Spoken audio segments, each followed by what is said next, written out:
Título aqui é assim, ó. Eliseu faz flutuar o cabo do machado. 2 Reis, capítulo 6, verso de número 1. 2 Reis, capítulo 6, verso de número 1. Todo mundo encontrou? Podemos dar início? Amém? Vamos lá? Verso de número 1 diz o seguinte: em outra ocasião, os discípulos dos profetas sugeriram a Eliseu: como vês, o lugar em que moramos perto de ti tornou-se pequeno demais para nós. Vamos até o Jordão e ali cada um de nós cortará um tronco a fim de podermos construir ali mesmo um local para reuniões. E Eliseu aqueceu, dizendo: ide. Então um deles o convidou: queiras vir com teus servos? E ele respondeu: irei.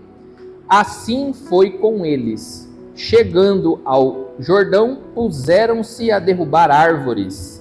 Entretanto, quando um deles estava cortando um tronco, o ferro do machado caiu nas águas do rio. E ele imediatamente gritou: ah, meu senhor, este machado fora tomado de empréstimo. Ao que o homem de Deus indagou: onde caiu o machado? E imediatamente outro servo lhe apontou o lugar. Então Eliseu cortou um galho e o jogou na direção indicada, fazendo o ferro do machado subir à tona e flutuar sobre as águas. Então disse ao servo: pega-o. Ele estendeu o braço e tomou o machado nas mãos. E a igreja diga: amém. Vamos orar, queridos? Estendam as mãos aí para abençoar o preletor, para que ele não faça nenhuma bobagem. Tinha um bicho aqui, do nada. Senhor Jesus, nós te agradecemos, pedimos para que o Senhor fale a cada um de nós, que o Senhor traga direcionamento específico. O Senhor tem liberdade para agir e para fluir do jeito que o Senhor achar que deve. Nós nos rendemos e nos submetemos à sua soberana vontade, em nome de Jesus. Amém. Queridos, esse texto é um texto bem conhecido, é a historinha de quando Eliseu faz flutuar ali o cabo do machado, aliás, o ferro do machado. A história é simples. Teve um dia que os servos dos profetas ali perceberam que a localidade onde eles se encontravam, a sala de reuniões deles ali, tinha ficado muito pequena para aquele tanto de gente. Então eles tiveram uma ideia, mais ou menos assim. Falou: olha, Eliseu, aqui ficou apertado demais. A gente poderia construir um lugar mais amplo lá próximo ao rio? E Eliseu falou: beleza, boa ideia. E foram todos para lá construir esse local novo. Quando chegaram lá, começaram a cortar os troncos das árvores para construção, até que num belo instante, o ferro, a lâmina do machado de um daqueles servos ali, caiu no rio. E então se desesperou todo mundo, porque o machado era emprestado. Então Eliseu cortou um galho de árvore, jogou o galho e fez o ferro subir e restituiu o machado para o discípulo.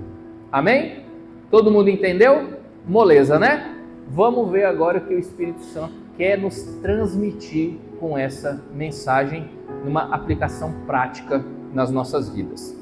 Verso de número 1 e 2 inicia da seguinte maneira: em outra ocasião, os discípulos dos profetas sugeriram a Eliseu: como vês, o lugar em que moramos perto de ti tornou-se pequeno demais para nós.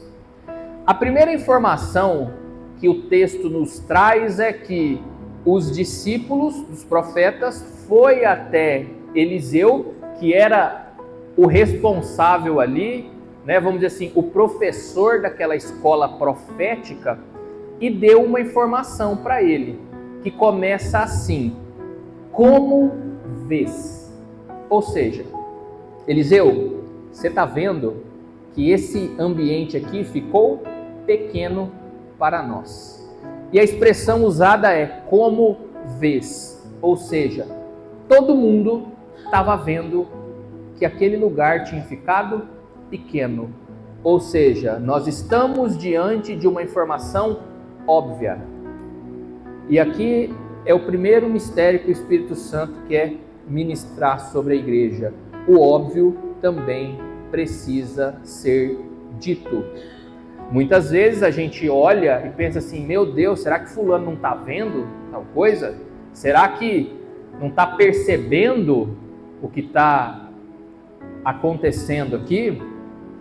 Muitas vezes não. Então a informação óbvia, ela precisa ser dita. Às vezes você, esposo, você, esposa, não gosta de uma conduta que o seu cônjuge tem. Só que se você não fala, às vezes ele não descobre. Parece óbvio do seu ponto de vista, mas do ponto de vista dele, talvez não seja tão óbvio assim. Então o óbvio precisa ser dito, porque por vezes é óbvio para a gente. Eles olharam e falaram: ó, como vê, está pequeno. Pode ser que tivesse gente que estava achando grande. Então é importante que aquilo que é óbvio aos nossos olhos também seja dito aos outros. Tem alguém me entendendo aqui? Amém? E aí, ele disse assim: como vês, o lugar em que moramos perto de ti tornou-se pequeno demais. Ele trouxe a seguinte informação: olha, o lugar ficou pequeno. Ele fez uma coisa que nós, enquanto igreja, enquanto cidadão, enquanto marido, enquanto esposo, enfim, uma pessoa que vive em comunidade, a gente é muito bom de fazer. Ele indicou o problema. Provavelmente todo mundo aqui tem esse ministério, que é o de ver o problema. Ah, tá pequeno, a comida não tá boa, o ar não gelou, o carro não tá bom, o pneu furou. A gente é muito bom de constatar problemas. E que bom, a gente precisa ter uma visão sadia para olhar e ver se de fato ali tem uma demanda ou não. Dentro da tua casa você tem que olhar e ver se está acontecendo alguma coisa ou não. Se tem coisa certa, se tem coisa errada. Você de fato precisa ser um constatador de problemas. Porque se você não constata, se você não percebe que o lugar apertou, muito provavelmente você não vai fazer nada para melhorar aquilo. Então a constatação, problema, tá certo, não tem problema nenhum. Aliás, a gente precisa ter um olhar aguçado para constatar problemas na igreja, em casa, no relacionamento, no cuidado com os filhos, etc, etc, etc. Só que o verso não para por aqui. Ele não apenas fica na constatação do problema, ele segue no verso 2 dizendo assim, ó: vamos até o Jordão e ali cada um de nós cortará um tronco a fim de podermos construir ali mesmo um local para reuniões. Além de constatar, ele veio com a solução para Eliseu. Falou: Eliseu, de fato, o senhor pode ver aqui, está pequeno o lugar. A solução é: vamos até a beira do rio, lá a gente vai cortar umas árvores e vai fazer um lugar maior. Então, além de um mero identificador de problema, a gente precisa ir para o segundo passo. Senão a gente fica só apontando. E a gente não vai para o próximo ponto, que é solucionar o problema. Então, além de apontar, a gente precisa ter a perspicácia de também dizer qual a solução. Olha, Eliseu, de fato, apertou aqui. Vamos fazer tal e tal coisa. Olha, pastor Léo, a igreja está assim, assim, assado. Acho que não está certo. Acho que tem que ser assim, assim, assado. Olha, esposa, está acontecendo isso, isso e isso. Eu acho que tem que ser assim, assim, assado. Ó, meus filhos, vocês estão fazendo isso e isso. Não está certo. Tem que fazer assim, assim, assado. Porque senão a gente fica apenas apontando. E não se empenha para construir a solução. Hoje, em tempo de internet, tem especialista em tudo, né? A pessoa, assim, tem as mais, assim, ó, tá errado, tá certo, tá errado, isso aqui pode, isso aqui não pode, isso aqui pode, isso aqui não pode. Agora, de fato, aqueles que estão preocupados em solucionar, esses são poucos. E nós, como igreja, como discípulo dos profetas, além de indicar o que está acontecendo, nós também temos que nos empenhar para trazer a solução. Tem alguém me entendendo aqui? Chato demais quando alguém só fica criticando, mas não traz uma solução. Já aconteceu com vocês? Terrível, né? Ah, isso tá errado, tá. E como que é certo? Ah, não sei. Aí tem alguma coisa errada. E o discípulo aqui, ele traz uma outra informação bem importante. Ele diz assim, vamos até o rio Jordão, e a expressão que ele usa é assim, cada um de nós cortará um tronco. Ou seja, ele trouxe a solução e 2, se incluiu nela. Ele também foi cortar árvore. Porque tem gente que até indica, fala, ó, a solução é ir lá no rio e cortar a árvore. Só que fala o seguinte, corta vocês as árvores. Quando estiver pronto, vocês me chamam. A nossa responsabilidade é indicar a solução e nos colocar como sendo solução também. Porque aí é muito fácil. Ó, irmão, não estou achando bom aquilo que você faz. Faz assim, assim, assado. Aí você bota na conta do irmãozinho, mas você mesmo não se prontifica. Então assim, cortamos as árvores quem? Cada um de nós. Então a gente faz, a gente aponta o que está errado, diz como é certo e ajuda na execução. Tem alguém me entendendo aqui? Quem é dono de empresa adora isso, né? Fala, ó, isso aqui está errado, isso aqui é o certo e eu estou fazendo já, chefe. Tem alguém me entendendo aqui? Isso aqui é lindo, né? Difícil de encontrar, não é? Sim ou não? Mas essa é a recomendação que a Bíblia nos ensina por intermédio desse texto. E aí, a última coisa que ele faz é aguardar o comando de Eliseu. Ele disse que ficou pequeno, que eles tinham que ir no rio, cortar a lenha, e aí Eliseu fala com ele. Eliseu diz o seguinte, e Eliseu aqueceu dizendo, ide. Eliseu só falou, beleza, pode ir. Significa o que, querido? O homem e a mulher de Deus, ele viu que está errado, ele sabe como resolver, ele se coloca na posição de resolver, só que tem a quarta hipótese, a quarta coisa, o quarto passo, qual seja a confirmação do Senhor. Eliseu era o profeta, Deus falava pela boca dele, ele era o representante de Deus naquela época. Naquela época o Espírito Santo não estava liberado para todo mundo, Cristo não tinha feito a obra da cruz ainda. Então ele vinha, fazia o que tinha que ser feito e voltava para a glória. E Eliseu foi levantado como homem de Deus ali. Então ele era o cara por intermédio de quem Deus falava as coisas. Então ele representa aqui a seguinte situação. Eliseu, o projeto é esse aqui. O que você acha? Não, pode ir que é de Deus, é de Deus. O homem e a mulher de Deus não faz nada sem a confirmação sem o posicionamento, sem o direcionamento do Espírito Santo. A gente precisa ter o hábito de planejar, se disponibilizar, mas a gente precisa falar: Deus, e aí, o que o Senhor pensa disso aqui? Se Ele falar vai, vai. Se Ele falar não vai, não vai. Está na Bíblia isso, Mateus? Tá. Provérbios, capítulo 16, verso número 1. O coração do homem pode fazer planos, mas a resposta certa dos lábios vem do Senhor. Então a gente precisa ter o hábito de consultar a Deus. Senhor, posso? Não posso. Devo? Não devo. Compro? Não compro. Vendo? Não vendo. Invisto? Não invisto.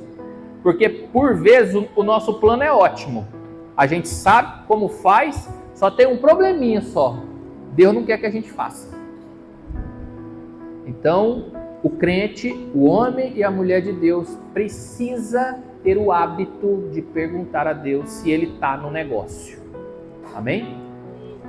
Verso de número 3 segue dizendo o seguinte: então um deles o convidou: queiras vir com teus servos? E ele respondeu: irei. O próximo passo foi convidar Eliseu para estar com eles ali na construção daquela obra. E Eliseu falou: eu vou. Eles convidaram e Eliseu foi. E aqui a gente aprende uma segunda coisa a respeito do relacionamento, da intimidade com Deus. Confirmação de Deus é diferente da presença de Deus no projeto. São coisas distintas. E aqui a gente aprende a fazer as duas coisas: pedir a confirmação de Deus e mais pedir para que, confirmado, Ele vá conosco. Porque quantas vezes a gente fala assim: Deus, faça ou não faça? Ele fala: faz. E aí a gente esquece de Deus e vai embora. Já aconteceu com você?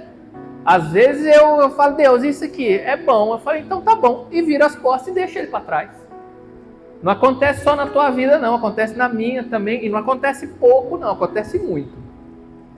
Então, há uma diferença entre pedir a confirmação de Deus e pedir para que Deus vá conosco. Tem um texto bíblico, salvo engano, está lá em Êxodos, que Deus fica chateado com aquela turma toda e fala assim: Moisés, eu vou mandar o anjo na tua frente, eu vou entregar tudo que eu prometi aqui, mas eu não vou. Moisés falou: se o senhor não for, eu também não vou. Nós temos um impasse aqui agora. Ou o senhor vai, ou ninguém vai. Moisés entendeu que, além da confirmação de Deus, ele precisava da presença de Deus. E a gente precisa entender que, além do sim e do não de Deus, a gente precisa do próprio Deus. Tem alguém me entendendo aqui? E aí a gente segue para o verso número 4, que diz o seguinte: assim foi com eles. Chegando ao Jordão, puseram-se a derrubar árvores. A informação do verso número 4 é bem simples. Eliseu foi. E a turma começou a derrubar as árvores. Eliseu foi. E a turma começou a derrubar as árvores. O que isso quer dizer, Mateus? Quer dizer que, mesmo com a presença de Deus, mesmo Deus indo junto, a gente ainda precisa fazer o trabalho. Deus vai junto, mas quem vai cortar a árvore? Você e eu. Deus vai junto, mas quem que vai ter que fazer aquilo que tem que ser feito? Eu e você. Então Deus vai, só que Deus não derruba árvores. Deus dá a presença e você executa a atividade na presença de Deus. Tem alguém me entendendo aqui? Então, queridos, não pense que porque Deus vai junto, que não vai ter que derrubar árvore, que não vai ter circunstância, que não vai ter que fazer força, que não vai ter que trabalhar, que não vai ter que estudar, que etc, etc, etc, porque vai. Com Deus junto, trabalhando, derrubando árvore. Porque as coisas são assim. A responsabilidade de fazer o que tem que ser feito é nossa. não de Deus. Deus, ele dá o sim, o não e a presença. E a gente executa. Deus deu um filho para você, não deu? Quem cuida dele? É você. Deus deu um emprego para você, não deu? Quem que trabalha bem lá? Você. Deus deu uma esposa, um esposo aí para você. Quem trata a esposa e o esposo bem? Você. Na presença de Deus. Deus não vai te substituir. Deixa que eu vou cortar essa árvore aqui. Deixa que eu vou tratar a sua esposa bem enquanto você é um cavalo com ela. Não. Não é assim que funciona. O trabalho é nosso e a presença é dele. Tem alguém me entendendo aqui? Verso de número 5. E agora a gente começa a pregar mesmo, de verdade. Verso de número 5 e 6. Entretanto, quando um deles estava cortando um tronco, o ferro do machado caiu nas águas do rio. E ele imediatamente gritou: Ah, meu senhor, este machado fora tomado de empréstimo. Ao que o homem de Deus indagou: Onde caiu o machado? E imediatamente outro servo lhe apontou o lugar. Então Eliseu cortou o galho e jogou na direção indicada, fazendo o ferro do machado subir à tona e flutuar sobre as águas. A primeira informação do verso número 5 começa com entretanto. Aí tem entretanto, todavia, porém, mais, contudo, né? É uma frase adversativa. Estava indo em um rumo, entretanto, foi para outro rumo. Estava o homem de Deus, o pessoal estava trabalhando, estava glória a Deus e aleluia. Entretanto, no meio do trabalho, o ferro do machado caiu no rio. E entretanto, acontece na nossa vida também. Todos os dias. Você está fazendo aquilo que Deus disse para fazer, confirmou, está contigo. Entretanto, dá um probleminha. Você casou, o casamento é de Deus, confirmou, etc. Entretanto, você brigou com sua mulher. Trabalho dignifica o homem, etc, etc. Entretanto, o colega de trabalho é um problema. Entretantos, tem entretantos todos os dias na nossa vida. Existem muitas adversidades pelas quais os filhos de Deus passam. E aqui eu gostaria que vocês prestassem muita atenção. Porque a Bíblia diz assim: entretanto, quando eles trabalhavam, o ferro do machado caiu dentro do rio. Queridos, só quem perde o cabo, só quem perde o ferro do machado é quem está trabalhando com ele. Só tem intempérie quem está fazendo alguma coisa. O cabo só saiu porque ele estava sendo usado. É muito fácil, é muito cômodo. Quem não faz nada, quem não se expõe, quem não tenta, quem não busca, quem não dá a cara à tapa. É muito fácil sentar e apontar e ficar reclamando de tudo. Difícil é quem está cortando a árvore lá. Só quem corta a árvore pode perder o machado. Quem não corta a árvore não perde machado. Só quem erra o gol na final da Copa do Mundo é quem tenta fazer o gol na Copa do Mundo. Só quem briga com a mulher é quem tem mulher em casa. Só quem tem dificuldade com os filhos é quem tem filho. É muito fácil você reclamar quando você não faz nada. Agora, quem faz, corre o risco de acertar e de errar. A vida é assim. O projeto era de Deus, o homem de Deus foi junto, estava tudo certo. E o machado estragou. A gente tem muito medo de ser criticado. A gente tem pavor disso, inclusive eu. Só quem erra na ministração é quem? Quem ministra. Só quem erra tocando ali em cima é quem? É quem toca. Do banco é fácil. Ó, fulano errou. Ó, o machado, foi embora. Porque o machado não está na mão de quem está no banco. O machado está na mão de quem está cortando a árvore. Então, se você está sendo alvo de crítica porque aconteceu isso, porque aconteceu aquilo outro, porque você tentou e não deu certo, porque você bateu numa porta e ela não abriu, porque você foi mandado embora do seu emprego, porque o seu menino aconteceu alguma coisa e ficou rebelde, o casamento desgastou, etc. Só quem passa por isso é quem está tentando cortar a árvore. Se você está passando por desgaste, por perda, é porque você está tentando.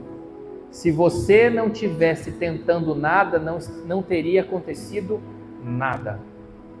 Só quem briga com a esposa é quem está tentando resolver problema com a esposa, senão você não discute com ela. Tem alguém me entendendo aqui? Querido, se está acontecendo isso na tua vida, fica em paz. É porque você se colocou à disposição para fazer algo. E quem faz algo está sujeito a críticas, a perdas, a dores e etc. Amém? E aí, a Bíblia segue dizendo assim: e ele imediatamente gritou. Olha o termo, imediatamente. O machado caiu, ele gritou: ai meu Senhor! O machado era emprestado. Queridos, essa parte é muito importante. O machado caiu, imediatamente grite. Peça ajuda imediatamente. Porque quanto mais você deixa, mais a coisa esculhamba. Mateus, não estou entendendo, eu vou te explicar. O machado, o ferro do machado caiu no rio. E a gente sabe que o rio vai e vem, né? Se ele não tivesse gritado imediatamente, a água do rio podia empurrar esse ferro, sabe Deus para onde. E ninguém nunca mais ia encontrar. O que isso quer dizer, Mateus? O quanto antes você constatar, identificar e pedir ajuda, o quanto antes você vai ter possibilidade de resolver. Quem já teve que caçar alguma coisa em rio aqui? Já teve? Caiu dentro do rio, querida, aí é assim, é só Jesus mesmo. É muito difícil encontrar. É muito difícil. Porque a correnteza leva, o barro assenta, aí vira aquele rolo. Então o tempo de resposta tem que ser rápido. Eu estou vendo que meu filho está indo para um caminho, já intervém. Eu estou vendo meu casamento e intervém. Quanto antes você pedir, antes o negócio se resolve. Porque o ferro ainda vai estar praticamente no mesmo lugar que ele caiu. Por exemplo, quem vai casar, é bom que você conte as coisas esquisitas da sua vida para sua esposa antes do casamento. Eu contei algumas para minha mulher, outras eu contei depois de casado. E aí o trem azeda. Por quê? Porque o ferro do machado já tinha ido muito longe. Tá me entendendo? Então, queridos, tem que ser imediato, porque quanto antes, mais fácil de recuperar aquilo que foi perdido. Amém? E aí, a Bíblia segue dizendo o seguinte: este machado fora tomado de empréstimo. E às vezes, vamos lá, tomar um prejuízo que é só seu, você até aceita. Quando você bate o carro que é só seu, é ruim? É, não é bom, mas é seu. Agora, quando você pega emprestado o carro dos outros e bate o carro dos outros, aí o contexto muda, sim ou não? Porque aí tem um terceiro nessa história. E é exatamente o que aconteceu aqui. O machado era emprestado. A resolução, ela precisa ser rápida porque Porque se você não resolver logo, você vai envolver terceiros. Tem problema que é seu e da sua mulher, tem que resolver, porque senão daqui a pouco seu filho está envolvido. Tem alguém me entendendo aqui? Tem treta que é sua e do seu chefe. Se você não resolver, daqui a pouco você perde o emprego, aí sua família está no meio do rolo, porque você é o provedor da tua casa. Então, imediatamente peça ajuda para que o ferro do machado não se perca nas águas do rio. Alguém está me entendendo, gente? Amém? E aí, a Bíblia segue dizendo o seguinte: ao que o homem de Deus indagou, onde caiu o machado? E aqui, esse questionamento Deus nos faz todos os dias. Onde caiu o machado? Não estou entendendo, Mateus. Vou te explicar. Por onde eu devo começar a mexer para encontrar esse machado? É no casamento? O machado caiu aonde? No casamento? Na empresa? Finança? Vida emocional? Vida sexual? Foi aonde que o seu machado se perdeu? Porque o machado, ele cai. E quando a gente vai procurar alguma coisa, a primeira coisa que a gente indaga é onde você perdeu, porque a partir dali a gente vai começar a pesquisar as coisas, a ver. Então Deus nos questiona hoje: onde caiu o seu machado? Qual é a área da sua vida que se perdeu? Qual é a área da sua vida que você estava tentando cortar as árvores e numa dessas o machado escapou e caiu para o rio? Eu profetizo na sua vida que Deus, Ele vai te ajudar a identificar onde o machado encontrou e Ele vai providenciar para que você tenha esse seu machado restabelecido. Amém? E a Bíblia segue dizendo assim: e imediatamente outro servo lhe apontou o lugar. O profeta perguntou: caiu aonde o machado? Aí a Bíblia é bem clara, ela diz assim: e outro servo imediatamente apontou o lugar. Não foi aquele que estava cortando, foi outro. O que isso quer dizer, Mateus? Ande com boas pessoas que tenham a possibilidade de te apontar. Alguém tem que ter a autoridade para te botar o dedo e falar: isso aqui está errado, isso aqui não está certo, isso aqui você precisa mudar, isso aqui você precisa resolver. Deus me deu uma esposa e ela cumpre isso assim, a rigor. Fala: isso aqui não está certo não. E ela cumpre com todo dia. É até incomodativo. Então, queridos, você precisa ter alguém que te aponte aonde está errado. Porque às vezes a gente não fala. Se outro servo de Deus não falar: ó, isso aqui...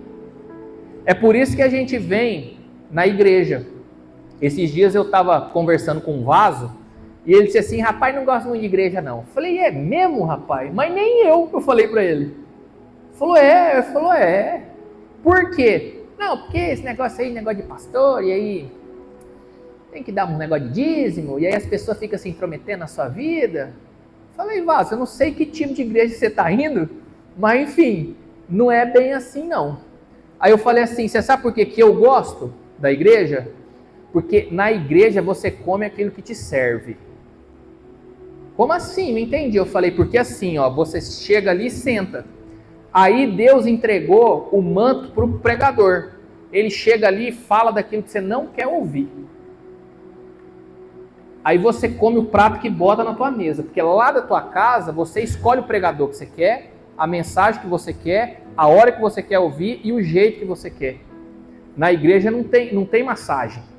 Por isso que tem gente que espana, porque aqui tem que comer aquilo que tem.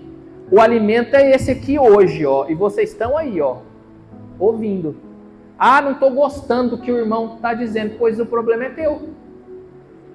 Tem alguém me entendendo aqui? Por isso que a igreja assim, vamos dar uma espiritualizada, é o outro servo, é o que aponta, ó, caiu ali, ó. Porque o irmão vem aqui, diz o que tem que dizer, goste você ou não, toque no assunto que você queira ouvir ou não, aí você ouve, aí você não pode dizer que Deus não disse o que ele disse, porque ele disse. Amém? Amém. Climão, né? Climão. E aí, a Bíblia segue e diz assim: então Eliseu cortou um galho e o jogou na direção indicada, fazendo o ferro do machado subir à tona e flutuar sobre as águas. O homem de Deus, diante da informação que tinha caído ali, cortou o galho, jogou na água e fez o ferro flutuar.